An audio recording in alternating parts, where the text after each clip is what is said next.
গতিকে কংগ্ৰেছে প্ৰস্তাৱটো দিয়ক, যদি আমাতকৈ ভাল হয় আমি সেইটো মানি ল'ম। ইয়াততো কোনো কাজিয়া পেচাল কৰিবলগীয়া একো নাই। কংগ্ৰেছে যদি কালি কয় যে আপোনালোকৰ প্ৰতিবেদনখন পঢ়িলোঁ, তাত আমি সন্তুষ্ট নহয়, আমাৰ এইটো কাম আপোনালোকে এইটো কৰি দিয়ক, আমি সেইটো কৰি দিম। তেওঁলোকৰ প্ৰস্তাৱটো ক'ত? এটাতো আপোনালোকেও তেওঁলোকক সুধিব যে আপোনালোকে কি বিচাৰিছে। অলপ আগতে কংগ্ৰেছৰ প্ৰেছিডেণ্টে টুইট কৰিছে যে বৰ্তমানৰ অনুসূচিত জনজাতিখিনিৰ স্বাৰ্থ ৰক্ষা হোৱা নাই। কালি দিনটোত আকৌ আন্দোলন কৰি আছিলে 6 জনগোষ্ঠীৰ স্বাৰ্থ সুৰক্ষিত হোৱা নাই।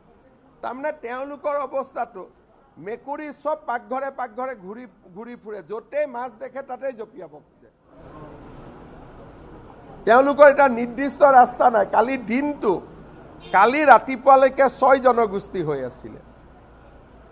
আজি তেওঁলোকে বৰ্তমানৰ ট্ৰাইবেলৰ কথা ক'লে। আকৌ মই বৰ্তমানৰ ট্ৰাইবেল ক'লে মোক গালি পাৰিছিল যে তাৰমানে মুখ্যমন্ত্ৰীয়ে 6 জনগোষ্ঠীক দিব খোজা নাই। গতিকে তেওঁলোকে আমাক লিখিতভাৱে এটা প্ৰস্তাৱ দিয়ক। 7 দিনটো আৰু সময় আছে, 10 দিন আছে। কাগজখন দিল্লীত যাওঁতেতো সময় লাগিব।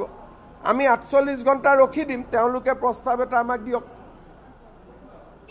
হয়নে নহয়? এনেকেতো নহ'ব নহয়, ইফালে চান্স পালে ইফালে যাব, ইফালে চান্স পালে সিফালে যাব। তেওঁলোকৰ অৱস্থা মেকুৰী টাইপ হৈছে, চবৰ ঘৰে ঘৰে ঘূৰি ফুৰে। কোনোবা ভেজিটেৰিয়ান, তাত মাছ নাই, মই ভুলতে আহিলোঁ। কাৰোবাৰ ঘৰত গৈ দেখিলে যে মাছ আজি 10 দিন কিনাই নাই, মই ভুলতে আহিলোঁ। বোলে অমুকৰ ঘৰত মাছ ভাজি আছে, তাতে জাপ মাৰি দিলোঁ। তেওঁলোকৰ কোনো ৰাস্তাই নাই এতিয়া। গতিকে তেওঁলোকে আৰু নহ'ব এতিয়া বৰ্তমান। আমাৰখন বেয়া, ভাল এখন আপোনালোকে দিয়ক। আৰু যদি ইমান ভাল আছিলেই 2014 চনলৈকে তৰুণ গগৈ চৰকাৰ থাকোঁতে এইখন কিয় উলিয়াই দিয়া নাছিলে? উলিয়াই দিব লাগিছিলে। আৰু আজিও আমাক উলিয়াই দিয়ক। মই ঠিক আছে, বিতে কথা বিতে ৰাত গ'ল, এতিয়া তেওঁলোকৰ প্ৰস্তাৱটো আমাক দিয়ক। আৰু যদি তেওঁলোকৰ একো দিব নোৱাৰে, আমাৰখন তেওঁলোকে ভাল বুলি মানি ল'ব লাগিব।